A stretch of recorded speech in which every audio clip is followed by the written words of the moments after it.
कल हम लोगों ने पाठ 10 गुरुदेव का घर, इसमें पहला पत्र देखा था जो निर्मल वर्मा जी ने अपने प्रिय मित्र जयशंकर जी को लिखा था, जिसमें उन्होंने गुरुदेव रविंद्रनाथ टैगोर जी के मकान, शांति निकेतन और पश्चिम बंगाल के प्राकृतिक सौंदर्य तथा दिल्ली के वसंत की चर्चा की थी।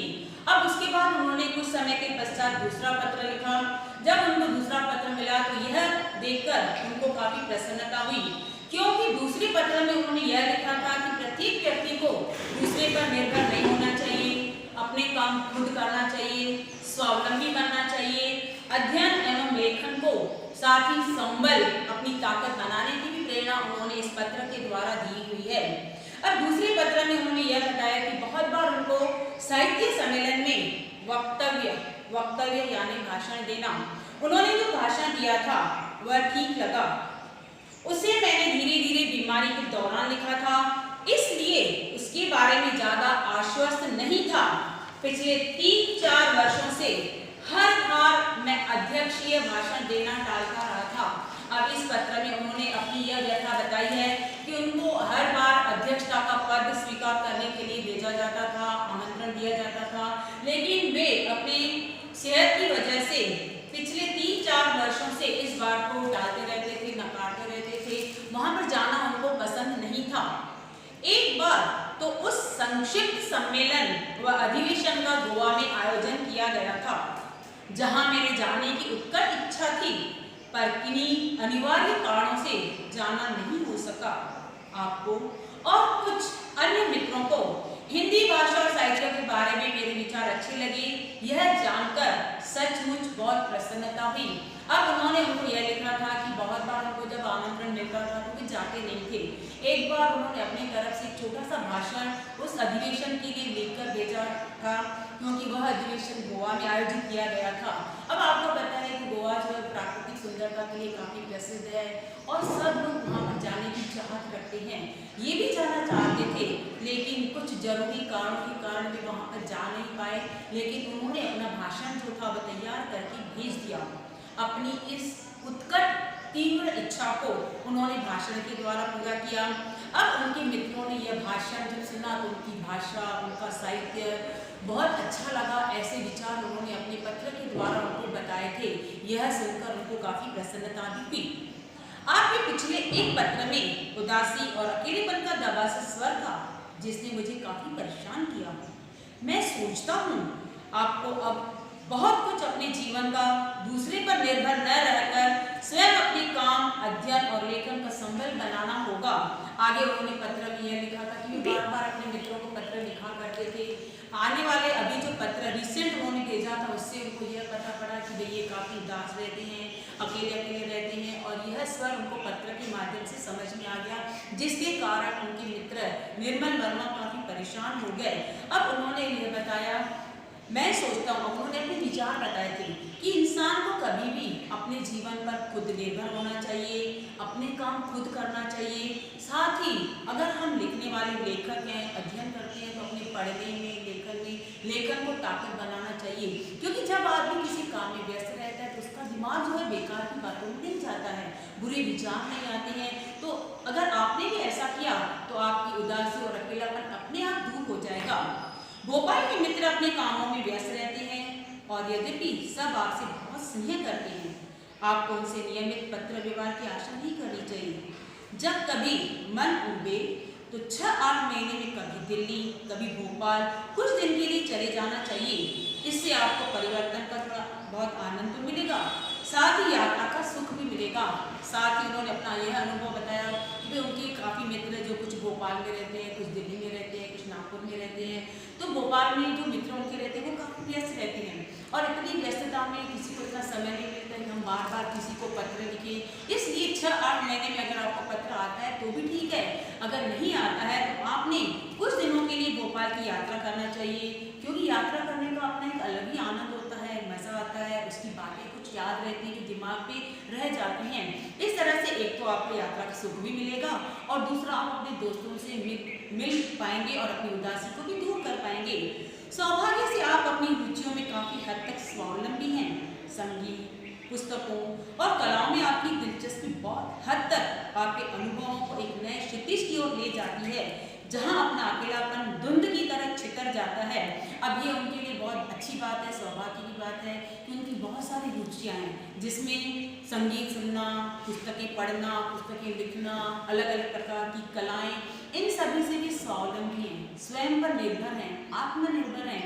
इसलिए ये सब चीज़ें मिलकर जब वो एक नया आयाम दिखते हैं, उपन्यास लिखते हैं, तो वो एक क्षितिज की तरह, आपको पता है क्षितिज का मतलब क्या होता है, जहाँ पर आकाश और धरती आपस में एक दूसरे के साथ मिले हुए रहते हैं। तो इनकी लेखन कला और उनकी जो रुचि है वो भी मिलकर एक बहुत बड़ा अनुभव और आ जाता है, जिसके कारण उनके जीवन का अकेलापन जो है वो एक अंधकार की तरह समाप्त हो जाता है और उनके जीवन में खुशी का, सुख का प्रकाश आ जाता है। यह अपने में बड़ी ब्लेसिंग है जो हर किसी व्यक्ति के उपलब्ध नहीं है। आपने अपने जीवन को आंवला और नागपुर में बांटकर बहुत अकलमंदी और दूरदर्शिता का परिचय दिया है। आप जब चाहें अकेले भी रह सकते हैं और जरूरत पड़ने पर परिवार और मित्रों के सानिध्य का सुख भी उठा सकते हैं।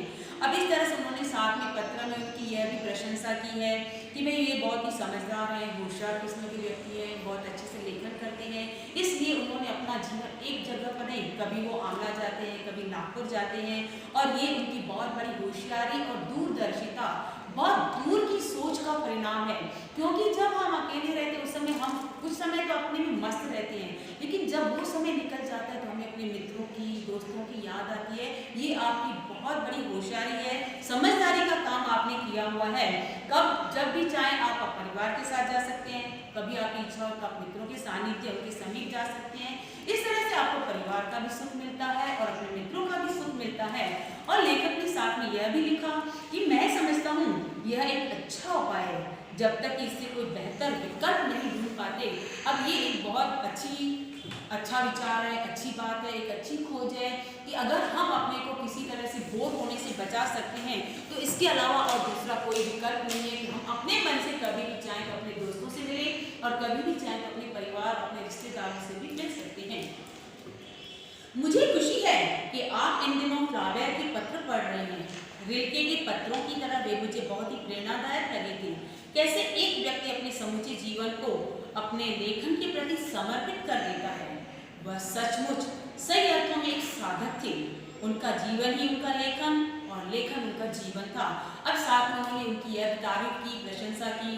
उनको खुशी हुई कि एक फ्लावेयर जो बहुत बड़े लेखक थे उनके पत्र पढ़ रहे हैं। क्योंकि हम दूसरों के जब पत्र पढ़ते हैं, दूसरों को उपन्यास पढ़ते हैं, एक तो हमें साहित्य के बारे में जानकारी भी प्राप्त होती है, दूसरा वर्तमान समय में समाज में क्या क्या घटित हो रहा है इसके बारे में भी जानकारी प्राप्त होती है। उन्होंने रिल्के के बारे में बताया कि उनकी तरह इनके पत्र भी प्रेरणादायक रहते हैं। उन्होंने अपना जीवन जो था वह लेखन के प्रति समर्पित कर दिया था। यह उनकी एक बहुत बड़ी समझदारी थी और वे एक बहुत बड़े साधन थे। उनका लेखन और उनका जीवन दोनों एक तरह से ऐसे मिल गए थे कि वे एक सिक्के के दो पहलू दिखाई देते थे। उनका जीवन भी लेखन था, उनका लेखन भी जीवन ही था। मैं आजकल अलका सरावगी का नया उपन्यास कोई बात नहीं पढ़ रहा हूँ। मुझे यह बहुत अच्छा लग रहा है। आशा है कभी आप इसे पढ़ पाएंगे।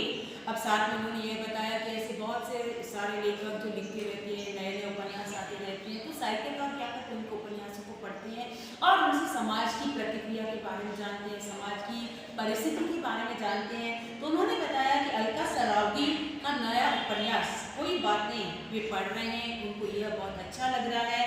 अब चाहते हैं कि कभी आप भी उनको पढ़े। इसलिए उन्होंने कहा कि उनके दूसरे मित्र विजय शंकर जब नागपुर जाएंगे तब उनके हाथ से मैं आपको यह उपन्यास भेज दूंगा, आप उसको पढ़ लेना तो आपको भी बहुत अच्छा लगेगा। इस तरह से उन्होंने अपने भी विचार बताए, दूसरे साहित्यकारों के भी विचार बताए और साथ ही उन्होंने यह भी बताया कि आप अपना अकेलापन और अपनी उदासी को कैसे दूर कर सकते हो। अब पत्र व्यवहार है, इसलिए पत्र में हम रिश्तेदारों के बारे में पूछते हैं। उन्होंने पूछा आपकी माँ कैसी है, नागपुर में आप कब तक रहेंगे, सस्नेह आपका निर्मल। अब उनकी माँ का हालचाल पूछा, उनकी माता जी के बारे में, क्योंकि पत्र के साथ उनको पता पड़ गया था कि उनकी हालत कुछ समय से ठीक नहीं है। अब उनके बारे में कुशल क्षेम पूछते हैं।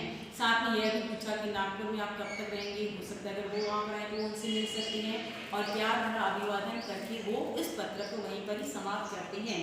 इस तरह से दूसरे पत्र में निर्मल वर्मा ने उनको यह एक हिदायत दी थी कि इंसान को स्वावलंबी होना चाहिए, आत्मनिर्भर होना चाहिए, कभी दूसरों पर डिपेंड नहीं होना चाहिए और इस तरह से हमें अपने काम खुद करने चाहिए, तो हम कभी किसी के मोहताज नहीं हो सकते हैं। साथ ही अध्ययन एवं लेखन, अगर हम लिखने वाले हैं तो बार बार चीज़ों को पढ़ना चाहिए और साथ ही लिखते रहना चाहिए, क्योंकि बहुत बार ऐसा रहता है कि हमारे दिमाग में बहुत अच्छी अच्छी बातें आती हैं, लेकिन कुछ समय के बाद हम किसी से बात करते हैं तो वो विचार जो वो दिमाग से गायब हो जाते हैं। तो जब भी अपने मन में ऐसे विचार आते हैं तो उनको झट से लिखकर सेव करके रखना चाहिए, संभाल कर रखना चाहिए, ताकि जब हम लेखन का कार्य करते हैं, साहित्य कार्य करते हैं, उस समय उनका उपयोग किया जा सके। धन्यवाद।